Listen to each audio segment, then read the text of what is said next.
Hey there, how there, hello there, it's Jeff Cutter, and I'm welcoming you to a brand new series called Above the Rim Basketball, where we do when all of it's college and all the champions pre 1990 from 1951 to 1999 minus the 97 Arizona Wildcats alongside 16 runners up, 3 from each decade 50s, 60s, 70s, 80s, 90s, and 4 from the 60s. They got randomly drawn.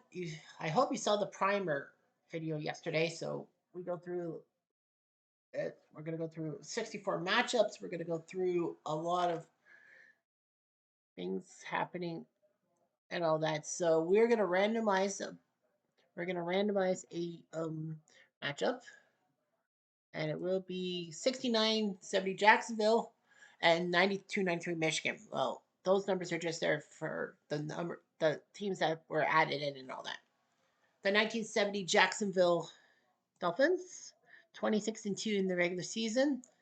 Their roster, there's one big man, and that's Artis Gilmore, the 7-2 center. He's a legend for the Jacksonville Dolphins, and of course for the Chicago Bulls and San Antonio Spurs, among others. Their opponents, the 92-93 Michigan Wolverines, with the Fab Five, as they call them: Juwan Howard,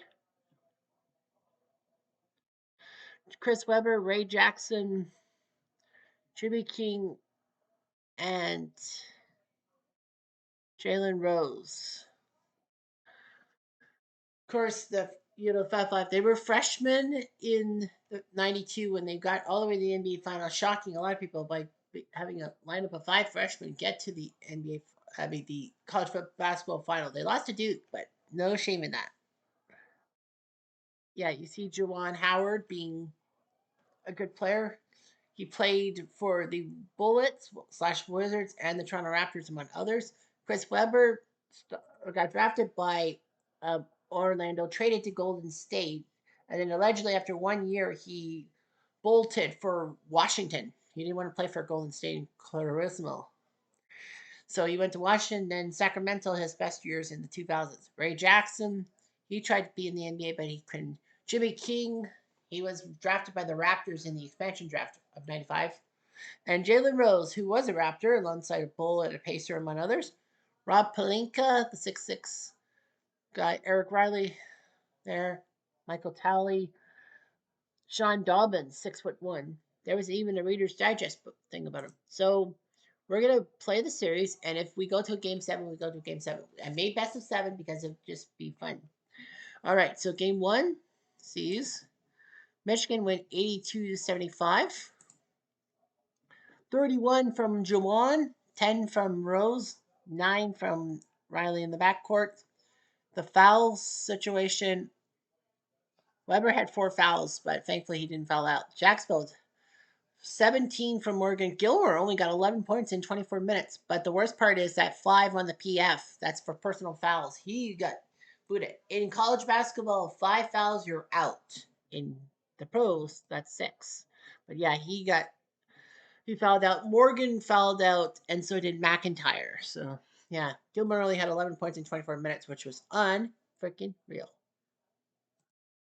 Game 2 sees Jackson will come back 88-76. 23 from Morgan. Gilmore 16 points in only 40 minutes. But hey, 17 rebounds. That's good. 7 blocks. Burrows fouled out. So did Morgan. For Michigan, 18 from C-Web, 13 from Jackson, 13 from Howard, and 11 from Rose. And all that. Personal foul problems. Well, Palinka had 5,021 minutes, so he was yanked. Game 3 in Jacksonville sees Jacksonville crush at 91-69. 23 from Gilmore, that's much better. 18 rebounds in 35 minutes of play. He did foul out, 5 fouls. 20 points from Juwan, 18 from Rose, 11 from Weber. Foskell was a small forward to start. 20 minutes of play, only 5, and he had 5 fouls, 5 points. Game 4 sees Jacksonville win 89-79. Big win for them, as Gilmore only scored 16 points, but he did have 22 rebounds and only 2 fouls. 24 from Wedeking. Nelson fouled out in 20 minutes of play with only 2 points. Michigan, 24 from Juwan, 10 from Weber, 10 from Rose, 17 from Riley off the bench. Jacksonville has a chance to knock down Michigan, and they do. They lose game one, but the Dolphins take out the 93 Michigan Wolverines 80-75, 23 from Wedeking, 19 from Morgan. Gilmore only had 6 points in 40 minutes of play, 14 rebounds, 3 personal fouls, 23 from Juwan, 15 from Rose. So the final stuff, points in a game. Rex Morgan with 17 points per game. He's your leader in points and assists. Rebounds, it's Artis Gilmore. The 93 Michigan squad. Juwan had the most points, 22.2. Weber, 8.6 rebounds, 4.6 assists by Rose. So Jacksonville sends Michigan packing. We will head next to 74 NC State against 66 Kentucky. 74 NC State, the team that actually shocked the world by breaking UCLA's long winning streak of the season. The 74 squad. Um, yeah, well, let's talk about 74. 74 NC State, the roster. Tom Burleson, who would go on to be a decent NBA player and a color commentator, I think, for NBC. I can't remember. Tim Stoddard, 6'7". He wouldn't go on to professionally play basketball. He would be more of a professional baseball player. He actually played for the Padres and Yankees, among others. David Thompson, he was only 6'4". He had such a massive throw. I didn't think he was 6'4". They were 6'7". David Thompson, much better in the NBA for the Nuggets and a few other teams. Mo Rivers, Monte Tao, the 5'7" point guard. Phil Spence and Dwight Johnson. The 66 Wildcats. Pat Riley, yes, that Pat Riley, the man who would end up being, one of the greatest coaches of all time. Louis Dampier, who would be an ABA icon. And Jim LeMaster. Those are the main guys. Well, actually, the 74 NC State squad, well, UCLA had won every title since 1967. So they were looking for title number 8 in a row, but they couldn't do it. Of course, 74 UCLA, that was the year that they lost that 88 game winning streak to Notre Dame. But yeah, 74 NC State beat UCLA in the semifinals and probably one of the highest rated semifinals ever in NBC. Well, when they only had 3 major networks: NBC, ABC, and CBS. So yeah, they did all that. And NC State shocked the world by winning the title, and David Thompson became a legend. 66 Kentucky, they got to the final. But they lost to UTEP. Kentucky started 5 white guys. Texas Western started 5 black guys, and we all know what happened. Black v. white, and Kentucky decided for 5 years later to finally decide, screw it, we're going to integrate, and they did.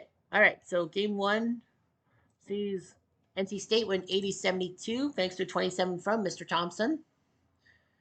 No foul troubles there in a sense. 23 from Dampier, 18 from Jessup. Pat Riley only 8 points in 27 minutes for Kentucky.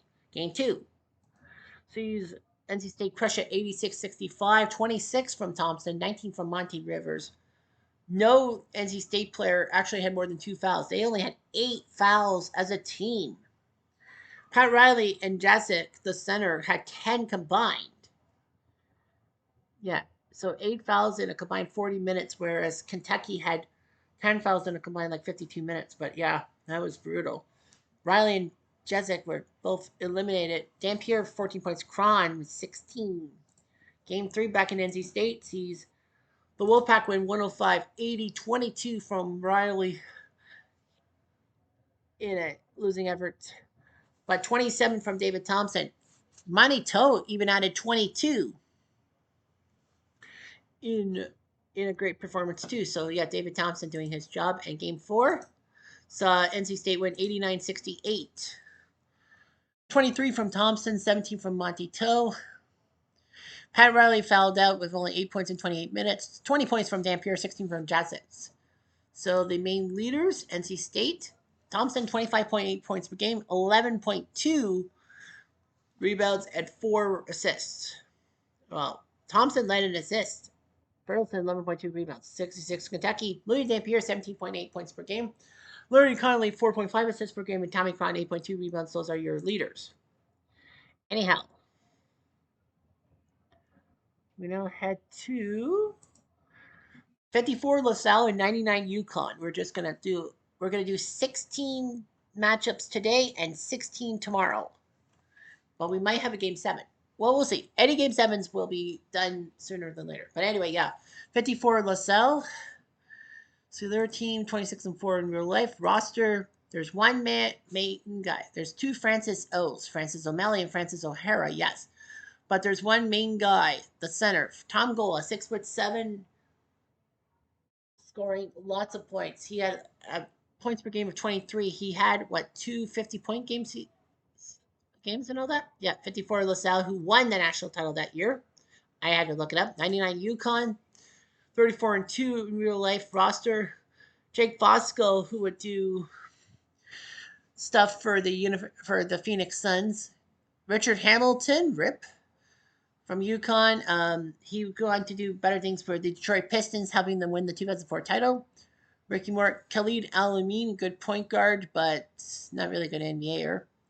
EJ Harrison and Stanley Osidi are the only guys I know off the top of my head. So those are your guys. You know, they both were national champs. And UConn finally winning a national championship in 1999. First game sees LaSalle win 71-67, 31 from Gola in 40 minutes of play, 4 personal fouls, he almost fouled out. 17 from Freeman, 17 from Rip.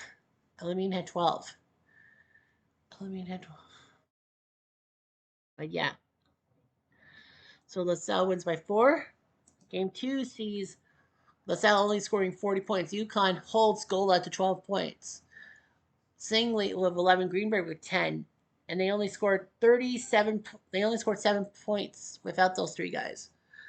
Great defense. Well, the field goal percentage was only 32%.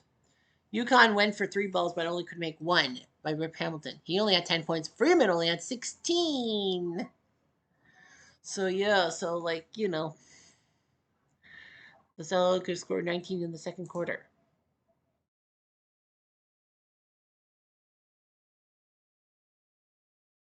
Game 3 sees LaSalle go home and win 74-71. Tom Gola, much better, 32 points, only getting 2 fouls. Blatcher did get 5 fouls, so he was out in 30. He fouled out in 31 minutes. 19 from Alameen, 13 from Rip Hamilton. Not much there. Game 4 sees LaSalle win 79-70 as Gola only scored 16. Maple scored 16 points in 29 minutes off the bench. Well, Blatcher, 23 minutes. Again, he fouled out. Gola almost fouled out. 22 points from Hamilton, 13 from Freeman, and nobody else scored double digits. Game 5 sees LaSalle win 56-46. Gola only needed 18 points. 14 from Freeman, 14 from Elamine. UConn only took 9 fouls. LaSalle took 19, but yet, you know, the first quarter, LaSalle had it. So, yeah, LaSalle beats UConn, so they'll move on to the next round. Next, we have UCLA 1968 against 1961 Ohio State.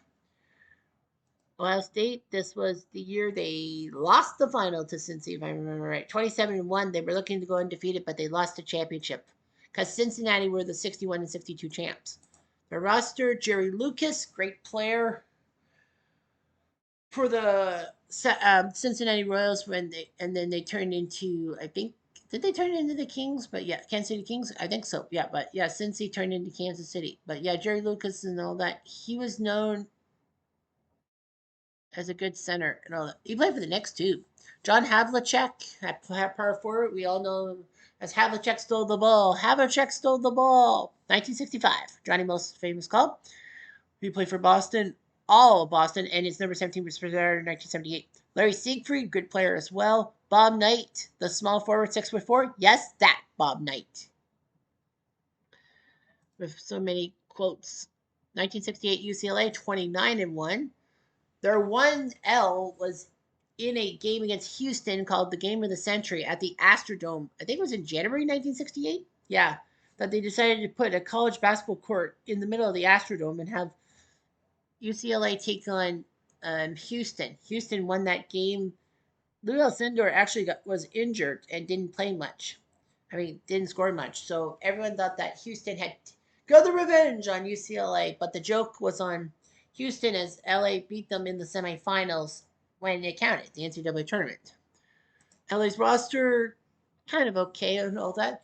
Lou Alcindor, 7'2", soon to be called Kareem Abdul-Jabbar. This was not his final swan song, I think, right? No, I think he was. I think he was drafted in 1969 by Milwaukee. Of course, he didn't want to play for Milwaukee after a while, saying it was boring. So he managed to get a trade to Los Angeles for Junior Bridgman, among others. But that worked. Junior Bridgman was a good Milwaukee Buck. Lynn Shackelford, 6'5". People say he was the unsung hero of this team. Lucius Allen, a good shooting guard. Mike Warren, 5'11" point guard, good. And some no names. Well, of course, I'm going by my standards. So let's see what happens. Game one sees OSU win 84-72 as 27 from Siegfried, 20 from Jerry Lucas. Bob Knight got through 18 minutes and only scored 4 points. 18 from Alcindor, 12 from Warren. So Louis Alcindor only getting 18 points. That's unusual.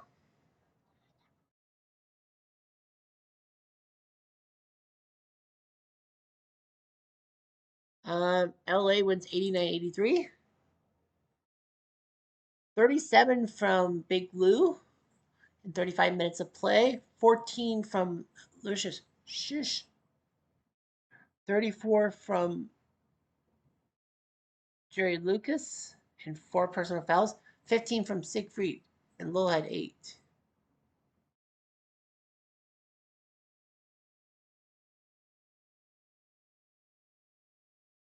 So yeah, Lucas versus Alcindor. It was a big battle royal. Game 3 sees OSU on home turf 89-86. 27 from Lucas Havlicek. 18. Fuck you. Anyway, 28 from Alcindor, 4 fouls. 19 from Eddie Lacy. So happy birthday. Game 4 sees Ohio State lose 75. So LA gets a revenge, 75-69. Lou only scored 17 points in 30 minutes. Lucas scored 20 in 37 minutes. So yeah, the power, like the centers are taking over the game and all that. Can't win without a dominant center, as they say. Game 5 sees LA come back 84-79. 27 from Big Lou. 1 foul in only 34 minutes. That's bad. 22 from Lucas in 38 minutes with 3 fouls. So nobody has fouled out in this thing. Knowing that, I'm going to probably jinx it. Game 6 sees LA crush Ohio State in fine powder 88-64 as Louis Alcindor remembered who the fuck he was. 27 points, 11 blocks. 3 fouls for Sunderland. Yeah, I did jinx. McDonald had 5 fouls in 17 minutes, minus 28, meaning he was on the court for 28 more points. LA more points, LA than Ohio State. Advantage. Lucas 18, Siegfried 16, Knight with 6. So LA wins in 6. So they avoid, trouble. Next, we have 1983 NC State against 64 UCLA. NC State 26-10, 10 losses. That's a lot for a winning team. NCAA team. Of course, you know the whole shtick with they had to win the ACC championship just to get in this tournament. Not too many at-large bids. Well, it was a 48-team tournament, not a 64-team tournament, as we are known for now. So that's what happens. So yeah, they went through a massive Cinderella run. They beat Pepperdine. They took a few other teams out. I think they took out Georgia in the semifinals and then beat Phi Slamma Jamma in the final. You see Corsell McQueen, Burl Bailey, who I think played in the NBA. Lorenzo Charles, the man who got the slam dunk thanks to Sidney Lowe. Thanks to Derek Whittenburg. Sidney Lowe, future NBA head coach. Terry Gannon, 6'1". He would be a commentator for ABC's basketball. Or was he a football guy, Terry Gannon? George McLean, Harold Thompson, Walter Dinky Proctor, Mike Warren, 6'7". Tommy DiNardo. He also played too. The 64 UCLA squad, 30 and Donut. Their roster, Keith Erickson, future NBA, Gail Goodrich, future Laker alongside Erickson. Will Hazard also played in the NBA too. Kenny Washington, also there too. So game one.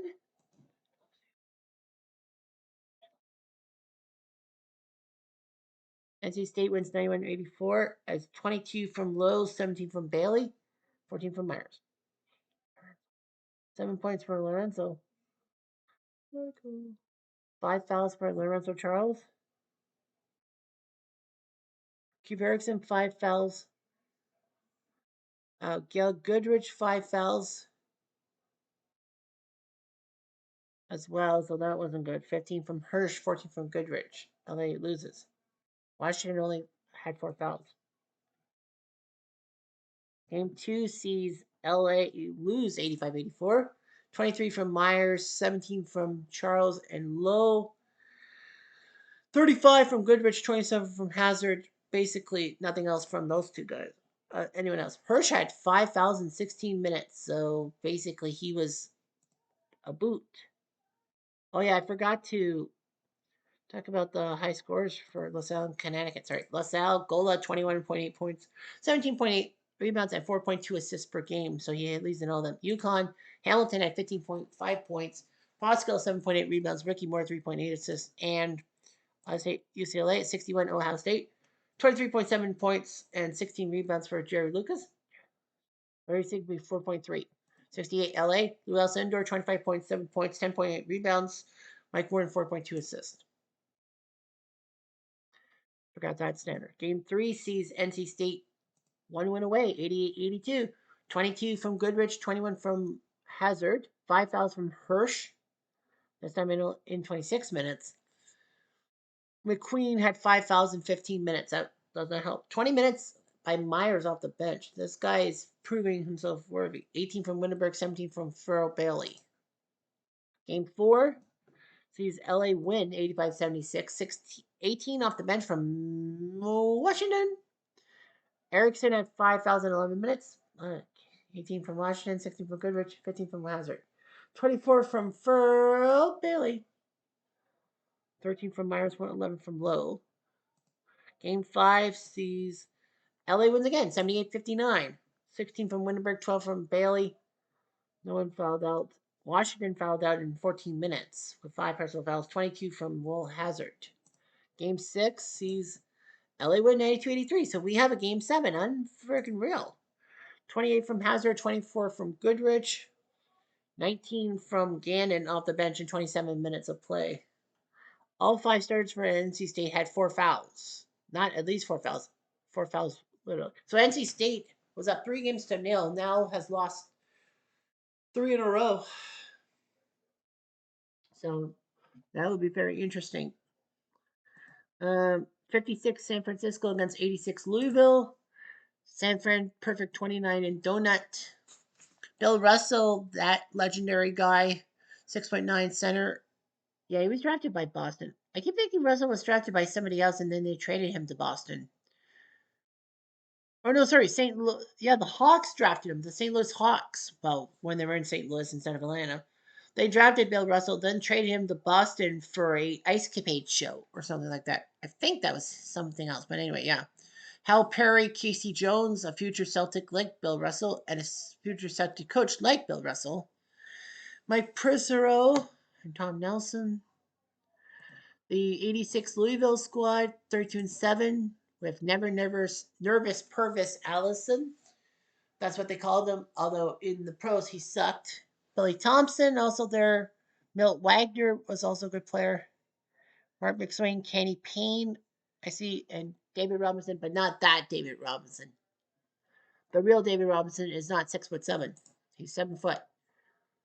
So yeah, so San Fran Louisville, game 1. Sees Louisville crush it 91-54. Russell had 23 points. Casey only had 4. Well, 23 points from Kimbrough in 23 minutes off the bench.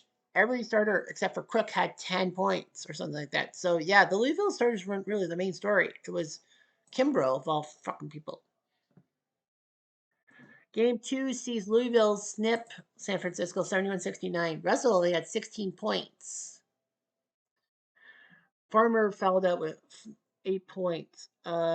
Louisville 16 from Allison, 10 from Thompson. So they didn't really have the high scoring guy. Kimbrell only scored 7. Jordan. Louisville is 1 win away, 82-73, 25 from Thompson. That's more like it. 16 from Hall, 23 from Russell, 16 from Bolt. So, they did their job. But Louisville looks good. Nope. San Francisco wins 70-64. It's not over yet. Russell, 30 points, 5 blocks. 20 points from Wagner. Purvis with 10. And Louisville wins 83-72. So Louisville knocks down San Francisco. Foul scoring attack again by the Cardinal. 24 from Bill Russell. Well, nice try by San Francisco. Russell, 23.2 points per game, 15.6 rebounds, and 8.8 blocks. Casey Jones, 4.6 assists. Louisville, Billy Thompson, 16.2. That's kind of low. 5 points by him. Purvis, 9.6 rebounds. Wagner, 4.8 assists. Not too many 20-point games from anybody. So I think that practically they're just like playing team battles. And now you have the 1952 Kansas squad against 1959 Virginia. 52 Kansas, 28-3. Look at their roster. Clyde LaFollette, a good player in the 1950s. Bill Holland, Bill Kenny, Dean Kelly, Charlie Haig, B.H. Bourne, what a name, B.H. Bourne, and Dean Smith. I think it is that Dean Smith. I think it is Dean Smith. Like, literally the greatest college coach of all time, Dean Smith. Yeah, I think he played for Kansas, didn't he? Yeah, he was on the Kansas squad that won the national title in 1952.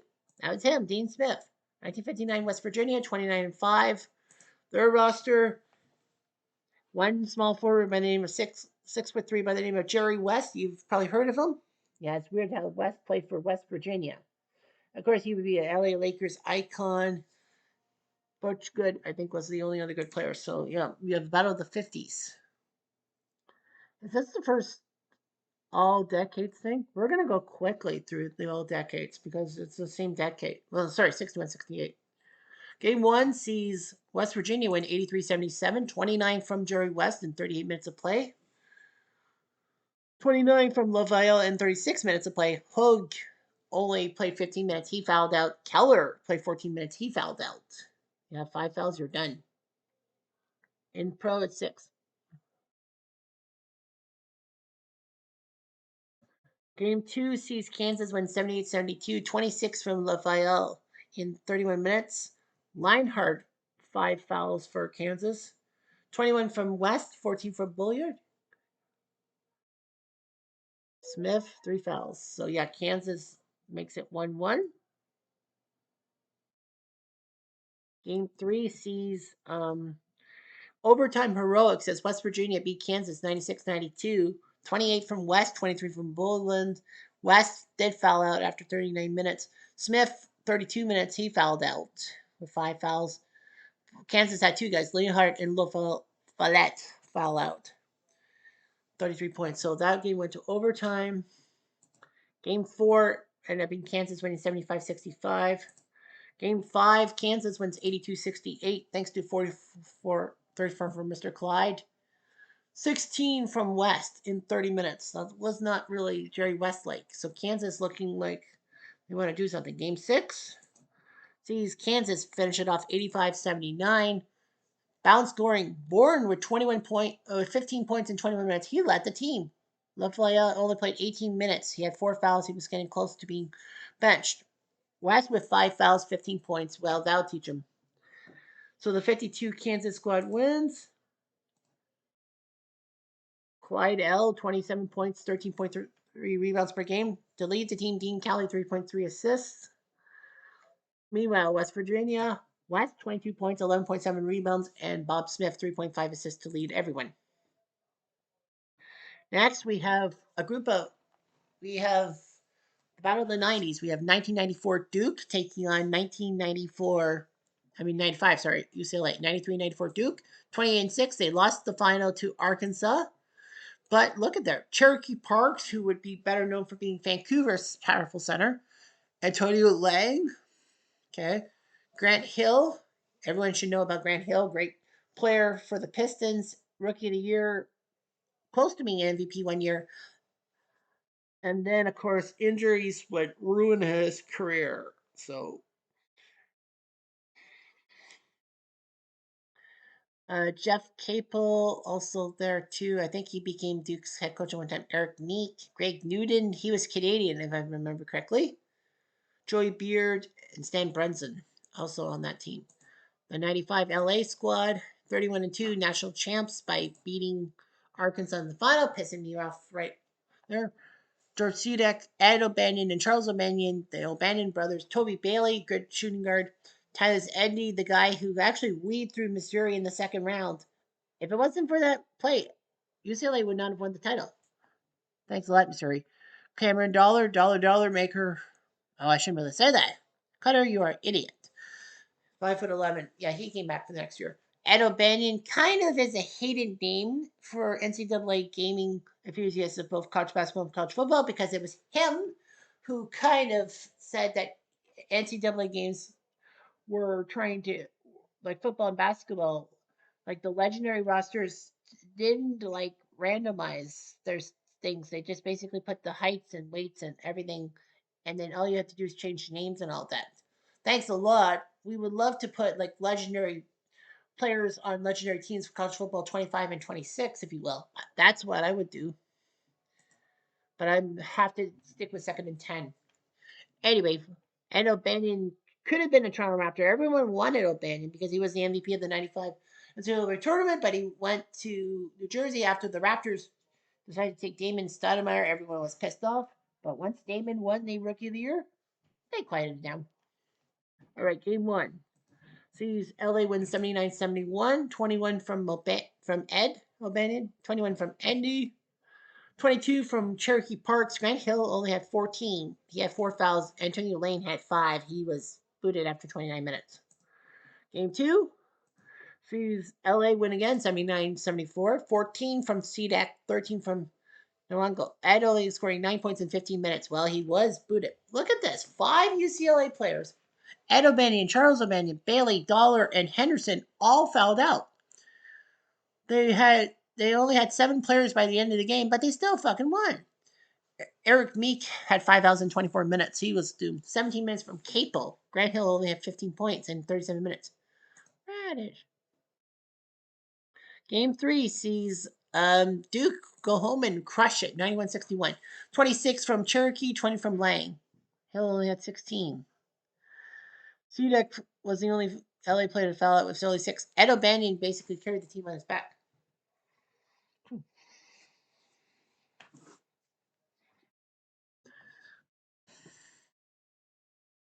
Game 4 sees LA wins 75-69, 21 from Ed, 18 from Charles. No foul outs there. A foul out for Duke. That was Capel with only 11 points. Hill with 13. My goodness.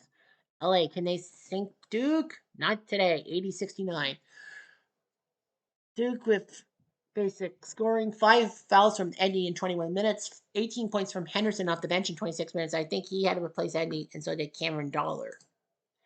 Game 6 sees LA win on prolongation 190. It was a tight game, but overtime they helped out. Despite Bailey and Eddie both fouling out. 27 from Henderson off the bench in 36 minutes. 22 from Lang, 21 from Parks. Hill only getting 10 points in 37 minutes. Lang did foul out, so LA beats Duke in 6 games. Duke, Cherokee Parks, 17.5 points per game. Man, they really did well on Grant Hill. 9.3 rebounds for him, and Blakeney 3.5 assists. 95 LA. Ed O'Banion 16.2 points per game. Charles rebounds and assists guy.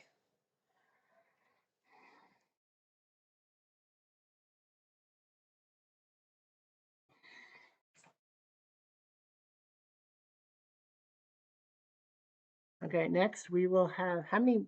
So we have seven. We have seven. Um, yeah, we have seven series finish and one going to a game seven. Okay, so next we have 1959 Cal and 1983 Houston. 59 Cal, 25 and 4 were the national champs. Darrell Emhoff, who would do a bunch of things with the Sixers, he was actually one of the players traded from the Lakers to the Sixers. No, sorry, the Sixers to the Lakers to get Will Chamberlain. No, sorry, other way around, other way around. Emhoff was traded from the Lakers to the Sixers for as one of the players for Will Chamberlain. Al Buck, Jack Grout, not a lot of people. The 83 Houston squad, 5 Slam and Gemma, 31 and 3. The year they had Drexler and Elijah, two legends who would go on to better things. Drexler would be drafted by Portland. People remember he played for Houston in the 90s for a ring, but yeah, he was there for Portland. He was an icon of the University of Houston. He was kind of the reason why Portland would draft Mr. Sam Bowie instead of MJ, in a sense, because they had Drexler and Jim Paxson. Not John Paxson, Jim Paxson. Larry Missional also there. Hakeem the Dream, overall number one pick in the 1983 draft. Houston basically took him as a tank job. The Rockets did. Michael Young, good shooting guard. Alvin Franklin, good too. Reed Geddes, Benny Anders, and the Buns boys, David and Dan. So yeah, they lost to NC State. Game one sees Houston wins 78-60 as 23 from Elijah and 22 from Michelle. Drexler only had 9 points, only 9. 14 from McClintock to lead California. Bush with 5 fouls. He got booted. Game two sees Houston win 78-68. 28 from Young, 21 from Drexler. Elijah only with 8 points. 19 from Fitzpatrick, but Dalton with the foul out. Damn it. Game three sees Houston win 78-65. 25 from Michaud, 12 from Elijah, 17 from Fitzpatrick. Will Houston sweep Cal? No, Cal survived 71-69, so back to Houston. 14 from Drexler, 11 for Elijah. Anders and Rose off the bench doing well. Michaud, 5 fouls, he's out. Fitzpatrick, 19, Dottie, 19.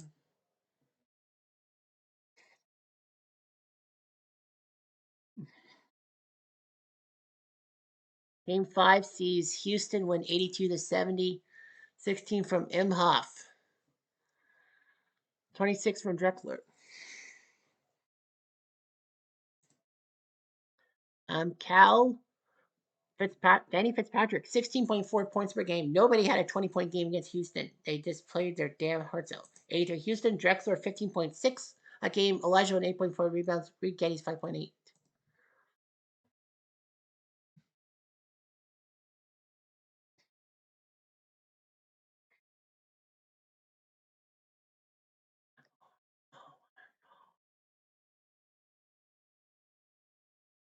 So that is 8, right?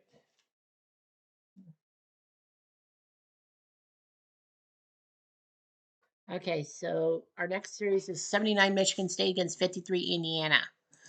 79 Michigan State, 26 and 6. They were national champs that year. See Ron Charles there, Greg Kelser, power forward center, Jay Vincent, Terry Donnelly, and Magic Johnson. So yeah, Irvin Magic Johnson, the big guy. Kelser was decent too for the Spartans, but yeah, Magic Johnson, that was the big story for him.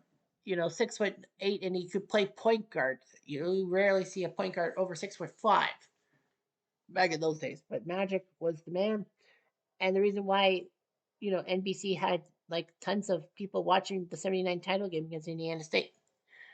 You see Greg Lloyd, but you also see a pair of guys by the name of Berkovich, Mike and Don. Well, Mike Berkovich, I don't know if he made history. I don't know if he was the first Canadian born player to start in an NCAA final game. I don't know. But I know Berkovich won a title and he was from Windsor, so why fight it? And now 53 Indiana, 23-3 national champs, I think. I can't remember. Anyway, they had Don Schlott, who was an All American, Bob Leonard. I remember right. Anyway, so let's see old school or new school. Game one sees MSU win 83-77, 34 from Kelser. Magic only got 17 points, but he got 8 assists. Mike, our good friend Mike Berkovic, played 26 minutes and got 8 points. 22 from Schlund, by 5 fouls from Farley. That's the automatic, you're out. Game two sees MSU win 85-71. Charles with 21 points. Of Berkovic was the leading guy. A small forward, Charles, 21 points in 25 minutes. Kelsey went to center. So, yeah, Charles was the leading scorer, 21 points. Magic only had 14 points, but he had 8 assists. For Indiana, Schooley played 18 minutes, had 1 point off a free throw, but 5 fouls, 18 from Leonard. Game 3 sees Indiana on Prolagacion, 81-75, 29 from Schlunt, 21 from Magic, 20 from Kelser. But Vincent, Charles, and Donnelly all fouled out. 3 guys fouled out, so Berkovic had to play 32 minutes. Crack and Leonard, White and Byers. So 7 players fouled out for these two teams. Game 4, quick lot of play, saw Michigan State win because it was an overtime game, and MSU won 90-80 in Game 5. 20 from Kelser, Charles with 18. Berkovic did start. Magic with 11 points, but hey, 11 assists. And he fouled out late in the game, I guess. 5 fouls by Scott. No points in 19 minutes. Yipes. Byers with 4 fouls. Man, Indiana was undisciplined. 5 guys with 4 fouls and 1 fouled out. 20 points from Farley and Leonard. But MSU wins. Kelser 19.8 points per game. Magic 12.6 rebounds. Magic 8.6 assists.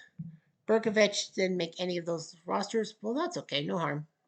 Indiana, the 53 squad. Leonard 17.6 points per game. Crack 10 rebounds. Leonard 3 assists. So we are done that. So that makes 10. Next up, we have 1961 Cincy against 1981 to North Carolina. 61 Cincinnati, 27-3 national champs that year. The roster: Paul Hogue, Tom Thacker, who was a good small forward, Carl Baldwin, and Fred Durking. A lot of you would probably be thinking, wasn't Oscar Robertson a Cincinnati Bearcat? He was, but he started his pro career in 1958 before the Bearcats were there. So no, 82 North Carolina, man, 32-2, a who's who. Where do it start? Now, you had Cecil Exum on the bench, Timo Markkinen from, I believe, Finland, and Jim Braddock, who I think was yeah, was he related to Cinderella Man? I don't think so. But anyway, yeah, the big 5. You had Sam Perkins, a great center who played for the Lakers for many years. He actually faced Michael Jordan in the 1991 NBA Finals as a member of the Lakers when MJ played for the Bulls. James Worthy from the Lakers as well. You know, one team guy played for the Lakers. At one time, he was known as the world's tallest Klingon because he was on Klingon on Star Trek. Matt Doherty, who would do better things, he was North Carolina's head coach after Dean Smith left, which didn't work out so well. MJ, you know, we all know about MJ, third overall in 1984. Like 82, he didn't go to the draft until 1984. Jimmy Black, also a point guard icon from Brooklyn, if memory serves me right. So yeah, MJ, everyone knows about MJ, or should know about MJ. Game 1 sees Cincy shockingly win 66-55.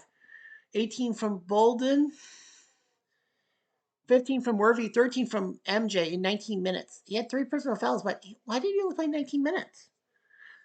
Was Dean Smith trying to limit his minutes or something? Anyway, game 2 sees Cincy win again, 60-58. 14 off from Weisenhunt and Bolden, 10 off the bench from Durkeen. 14 from everyone. Everyone got double digits except for Black. Jordan had 12 points in 29 minutes, but Dean Smith was known for delegating minutes when he had to. So since he's up 2-0, wow. And game 3 sees North Carolina come back 66-63. Yeah, it was just basically point production. Hunt and Bolden 16 from Cincy. Yes. So, yeah, MJ only had 9 points. So I think Dean Smith's system is getting a little bit awkward. Game 4 sees North Carolina win 62-51. 17 from Worthy. MJ only 6 points in 26 minutes. No foul out. So Bolden fouled out for Cincy. 15 points from Weisenhow. Game 5 sees North Carolina win 76-66. 19 from Weisenholm. 15 from He Dodding. Off the bench, Hogue, 5,050 minutes. He was yanked. 25 from James Worthy. Finally, somebody scored more than 20 points per game. More than 20 points. Game 6 sees North Carolina sneak in 73-68. So since he blew a 2-0 series lead, 20 points from Perkins, MJ 16. Everyone on Cincy scored double digits except for Yates. But yeah, North Carolina wins. North Carolina. Cincy. 14.2 from Weisenholm. Points Hogue 9.2. And Yates 4.2 assists. 82 North Carolina. James Worthy 16.5 points per game and 8 rebounds. Jimmy Black 5.7 assists. So basically, Worthy could score. Black could play playmaker, and Sam Perkins blocked. MJ didn't really do much. He did have 3 steals. One game, but that's all. Next up, we have 1972 LA against 1992 Duke. 20 years in the making. 72 LA, El Perfecto. This was their first full season after starting the streak. Bill Walton, 6'11". At the time, I guess, he grew to be more than 7 feet when he finished college in 1974. But yeah, Bill Walton was just that damn good and powerful. Keith Wilkes, Henry Bibby, whose son Mike played for Sacramento and Vancouver, among others. But yeah, Henry Bibby, he went to the Knicks. Larry Holyfield, that is actually Evander's brother, playing for the UCLA basketball team. Swen Nader, who would be a good center after Bill Walton left. And 91-92 Duke, who went 34-2, got the the back-to-back titles. Christian Laettner, the main culprit, if you will. I mean, his game-winning shot against Kentucky. People forget also he had a 10 for 10 from the field and a 10 for 10 free throw stuff for 30 points, and he nearly got tossed for stomping on a Kentucky player that game. Grant Hill, everyone knows about him. Thomas Hill, no relation to Grant, but he was okay too. Bobby Hurley, a great point guard. He was set for things after leaving Duke for the Sacramento Kings in the NBA, but he got in an auto accident. He became a good college coach, though. Antonio Lane, Cherokee Parks on the bench. Eric Meek on the bench, too. So who wins this one? Well, Duke wins 94-90 in this one. 18 from Walton, 17 from Wilkes. Walton did foul out through 21 minutes. Larry Holyfield fouled out 5 times.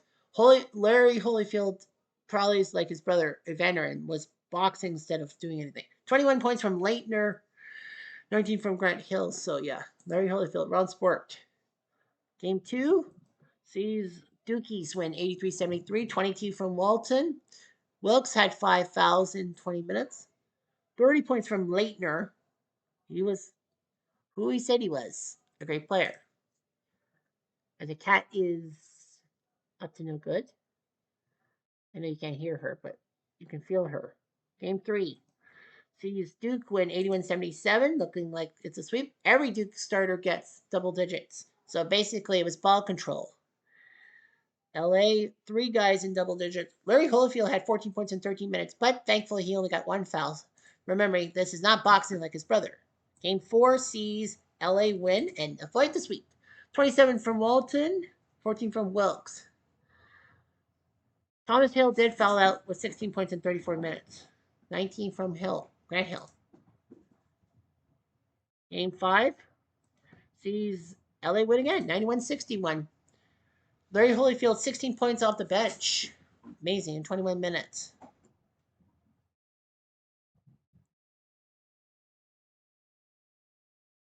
17 from Parks, 12 from Thomas Hill. So Duke was just basically shut down. Game 6 sees Oh my gosh, we're going to see a second game 7 when it all comes down to it. UCLA was down 3-0 and have forced a game 7. Bud back in Duke, 79-67. 19 from Thomas Hill, 15 for Grant Hill. Surprised he didn't start. I think he didn't feel like they put Davis to start. Brutal move. He had 4 fouls in 30 minutes. Larry Holyfield fouled out without scoring a point. Like, what the hell? 23 from Farmer. We are farmers. Dun, dun, dun, dun, dun, dun, dun. So we got a game 7 on our pause. Next up, we'll have the 1970 UCLA squad against 94 Arkansas. 70 UCLA, 28-2. Yeah, 2 losses for a UCLA squad. That's weird. Steve Patterson, the center. No Lou Alcindor, no Bill Walton. So he was the center in between those two bastards. Cindy Wicks, Henry Bibby on this squad. John Ecker. Not really the big name. 94 Arkansas, 31-3. My boys. Dwight Stewart, aka Yogi at center. Corliss Williamson, big nasty power forward. Well, Big Nasty was his nickname. Played for the Pistons and my Raptors. Scotty Furman, who was a good 3-point shooter. Clint McDaniel, good shooting guard. Corey Beck, a point guard. Darnell Robinson, Alex Dillard, Lee Wilson, Elmer Martin, John Angspad. You got some good players on this team. So now let's head to game 1. And we could not beat LA 82-73. 20 from Wicks, Cindy Wicks, 18 from Bibby. 5 fouls from McDaniel in 19 minutes. Damn. Not even a point. Damn. Dwight Stewart, 24 minutes of play, no points. Jeez. 0 for 6 from the field goal range. 19 from Rimac, who was in the shooting guard. Okay. 16 from Williams and 14 from Furman. Game 2. Sees Arkansas, us lose again. We were up by 2 points in the first quarter. First half, excuse me. 19 from Bibby, 16 from Wicks. 10 points off the bench from Robinson, third in scoring behind Williamson and Furman. So, yeah, this does not bode well. LA beats us 93-68. 16 from Furman, definitely not enough. 26 from Wicks, 22 from Bibby, so we're fucked. Man, not even close. 4 straight. Frank. So we lose uninspiringly 19 from Corliss, 15 from Furman, 19 from Roe v. Wade, 70 UCLA. Sidney Wicks, 19 points per game. Patterson, 13 rebounds. Bibby, 4.5 assists. So, yeah, Patterson must have felt the pressure being the center between Lewis Under and Bill Walton. Arkansas, Corliss, 18.2 points per game. Darnell, 5.7 points per game and rebounds. And Beck, 6.5 assists. Furman led in steals. Lee Wilson blocks. Rimac with 19 points. Good for him. Davor Rimac. Good for him in a sense. But yeah, that didn't work out so well for us. We got swept. Next, we have 91 Duke against 58 Seattle. 91 Duke, 32-7. Shocked the world by beating UNLV, the defending champs, in the semifinals. Everyone thought that LV was going to win back-to-back titles. Christian Leitner on that team, Grant Hill, Thomas Hill, Bill McCaffrey, who actually switched schools and went to, what did he, Minnesota or something? Billy McCaffrey shocked a lot of people. He was actually named to the all-tournament team, and then he transferred.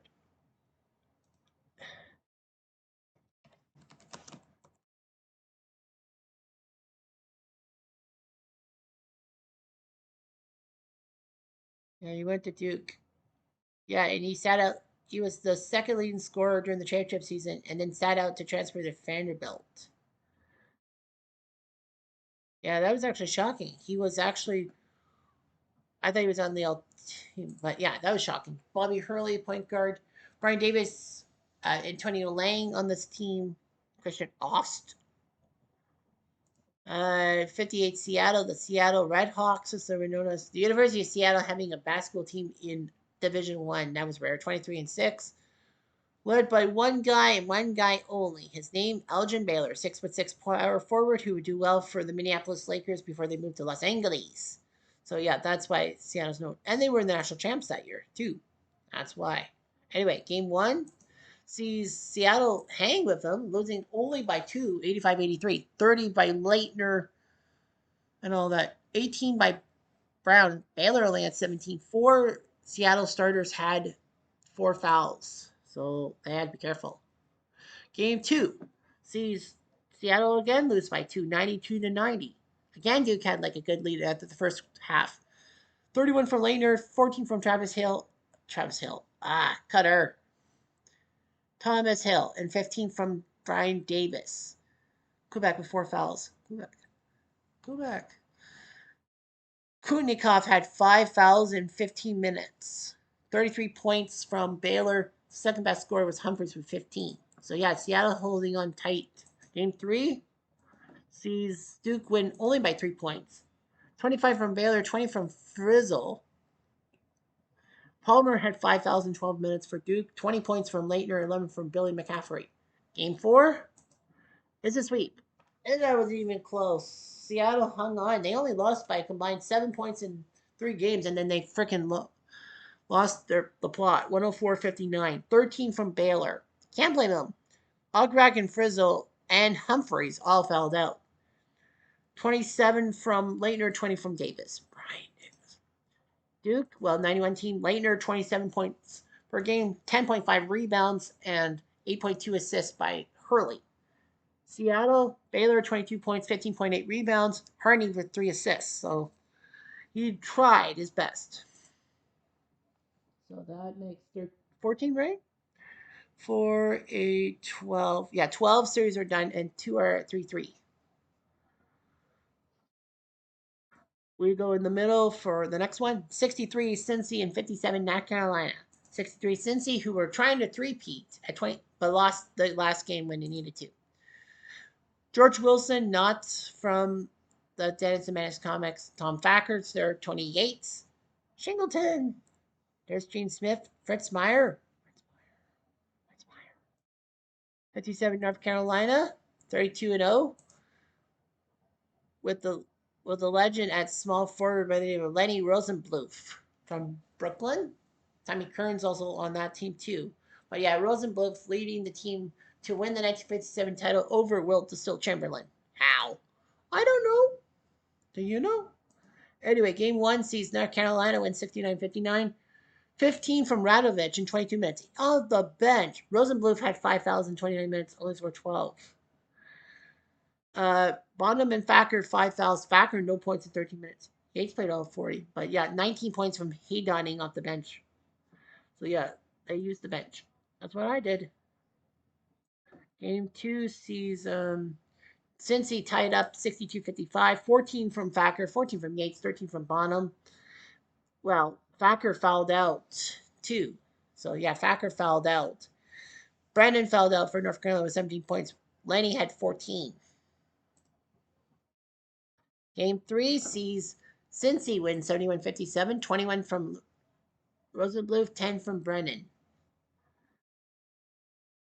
No, that's not Billy Cunningham, right? Not the kangaroo kick. That's a different Cunningham. No job. 32 from Wilson as a center. Thacker only 13 points. Game four sees Cincy win again, 82-57. North Carolina in trouble. 22 from Brennan, 17 from Rosenbluth. Radovich, 16 minutes, but he fouled out. 19 points from Bonham, 16 from Thacker, 16 from Wilson for Cincy. And that's it. Cincy, 63-62. Did they score that second shot? I want to know. Cincy wins that series. Wilson with 25, Thacker with 14. Quigg with 5,028 minutes. He was out 18 points from Rosenbluth. So it was 62. Yeah, Wilson scored at the last second. Wow, that's amazing. 63-62. So 63 Cincy wins. Wilson 17.6 points per game. Thacker led in rebounds 11.4. Yates 5.4 assists. And North Carolina, Rosenbluth 16.4 points. Brennan 8.6 rebounds. Kearns 4.6.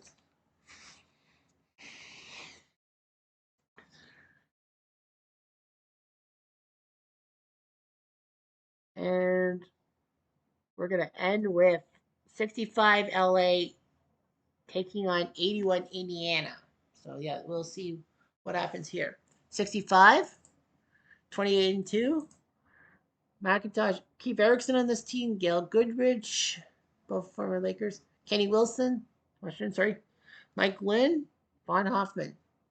Yeah, they didn't have a strong center. 1981 Indiana, 26 and 9, winning the NCAA tournament game against North Carolina the same day as Reagan was shot by John Hinckley, but fortunately he survived. Everyone knows that. Landon Turner, 6'10" center. Randy Whitman played in the NBA. Isaiah Thomas, future Detroit Pistons mainstay and former GM of the Raptors at one time. Steve Risley, Glenn Grunwald, who would become a executive for the Toronto Raptors. Chuck France, also there too. So anyway, game one sees LA win 73-66. No, LA, that can't be right. Oh, you know what? Yeah, sorry. The all is not underscored. I'm like, 8 points? What? Oh, okay. Yeah, 20 points. Goodrich with 20. Lacey and Erickson with 12. 13 from Turner. 5 fouls from Landon in 20 minutes.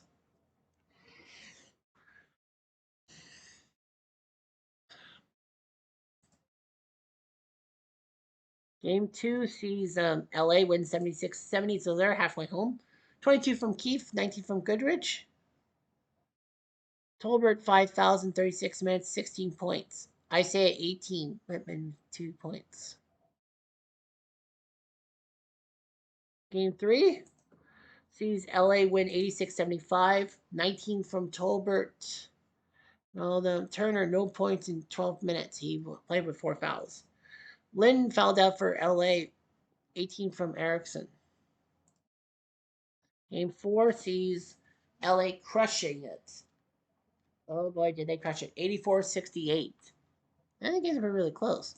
Indiana couldn't believe it. 16 from Kitchell, 14 from Whitman, 11 from Isaiah.